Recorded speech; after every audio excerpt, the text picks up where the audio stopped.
आणि आता महत्त्वाच्या बातम्या आपण पाहूया। जरंडेश्वर साखर कारखान्याप्रकरणी राजेंद्र घाडगेंना समन्स। राजेंद्र घाडगे हे अजित पवार यांचे नातेवाईक। कारखान्याशी संबंधित राजेंद्र घाडगे यांची चौकशी सुरू। मुख्यमंत्री एकनाथ शिंदेंकडून कोस्टल रोडची पाहणी। कोस्टल रोडवर काही ठिकाणी पाण्याची गळती। प्रशासनाला कोस्टल रोडच्या दुरुस्ती संदर्भामध्ये मुख्यमंत्र्यांच्या सूचना। मनसे नेते बाळा नांदगावकर यांनी घेतली फडणवीसांची भेट। सह्याद्री अतिथीगृहावर फडणवीस आणि नांदगावकर यांची भेट। भेटीचं कारण अस्पष्ट। दंगेकर अंधारे पुणे विद्यापीठात कुलगुरूंशी चर्चा करताना आक्रमक। पुणे विद्यापीठामध्ये गांजा सापडल्याचा आरोप। राज्यसभेच्या रिक्त जागेसाठी 25 जूनला पोटनिवडणूक होणार। प्रफुल्ल पटेल यांनी राजीनामा दिल्यामुळे रिक्त असलेल्या एका जागेसाठी 25 जूनला पोटनिवडणूक होणार। लोकसभेच्या निकालानंतर भाजप संघटनात्मक फेरबदल करणार।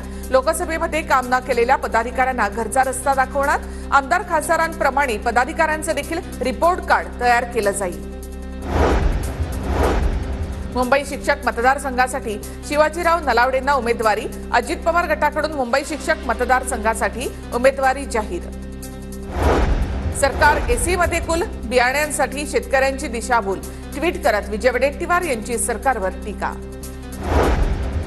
ससून प्रकरणी श्वेतपत्रिका काढा, सुप्रिया सुळेंची मागणी। संपूर्ण प्रकरणामुळे ससूनची प्रतिमा डागाळली। संपूर्ण प्रकरणाची सखोल चौकशी होण्याची गरज, सुप्रिया सुळे यांची मागणी। डॉक्टर श्रीहरी हळनोर आणि डॉक्टर तावरे यांचं निलंबन होण्याची शक्यता। वैद्यकीय शिक्षण विभागाकडून उद्यापर्यंत दोघांवर कारवाई होण्याची शक्यता, सूत्रांची माहिती। ससून रुग्णालयामधील रक्त चाचणी विभागातील एक कर्मचारी पळाला।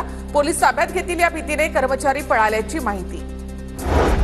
लोकसभेच्या विविध सर्व्हेमध्ये मी आघाडीवर, माझा विजय निश्चित। महाविकास आघाडीचे उमेदवार भाऊसाहेब वागचौरे यांचा दावा। शिरूर मतदारसंघातील आंबेगाव तालुक्यामध्ये निवडणुकीच्या आधीच अमोल कोल्हेंच्या विजयाचे बॅनरवर शुभेच्छुक म्हणून धामणी, शिरदाळे, पहाडदरा अशा 3 गावांचा उल्लेख। पुण्याच्या खेडमध्ये लोकसभेच्या निकालाआधीच भावी आमदाराचे बॅनर। भाजप पुणे जिल्हा अध्यक्ष शरद गुट्टे यांची बॅनरबाजी। वाढदिवसाच्या निमित्ताने झळकले बॅनर। सिंधुदुर्गच्या कुडाळमध्ये महसूल विभागाच्या रेंगाळलेल्या कामाबाबत आमदार वैभव नाईक आक्रमक। कामाचा आढावा घेत वैभव नाईकांनी अधिकाऱ्यांना जाब विचारला। पुणे शहरामध्ये 10 जूनपर्यंत मनाई आदेश लागू। कायदा सुव्यवस्था आणि अनुचित प्रकार टाळण्यासाठी मोर्चे, धरणं, आंदोलनं, उपोषण करण्यास मनाई। पिंपरीमध्ये एटीएस कडून 5 बांगलादेशी नागरिकांना अटक। बनावट कागदपत्रांसह भारतामध्ये बेकायदेशीरपणे राहणारे 5 जण अटकेत। शांतीनगर परिसरामध्ये दहशतवाद विरोधी पथकाची कारवाई।